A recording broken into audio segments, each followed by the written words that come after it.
আমাদের একসাথে অনেক পথ হাঁটার বাকি ছিল, আর আমাদের গন্তব্যটাও অনেক দূরের ছিল। আফসোস, মাঝপথে তোমার অন্য কাউকে ভালো লেগে গেল।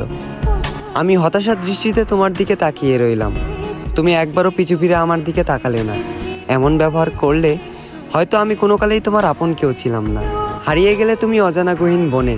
অতীতের অতি যত্নের সেই মানুষটা আজ অন্য কারো শোনে। তবে জানো, এমনে আজও কেউ আসতে পারেনি। আমি এমনে আজও কাউকে আসতে দেইনি, কারণ এমন আজও তোমারই অধীনে।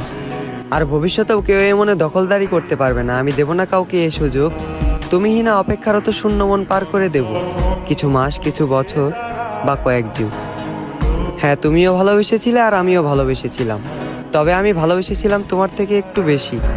তাই এখানে তোমার দোষ দেওয়া যাবে না, আমিই দোষী। তুমি বরং ভালো থেকো, নিজেকে ভালো রেখো, সর্বদা মুখে রেখো হাসি। আমার ভালো খারাপের খোঁজ রাখতে হবে না। ধরে নাও, তোমার ভালো থাকাতেই এই অদম খুশি।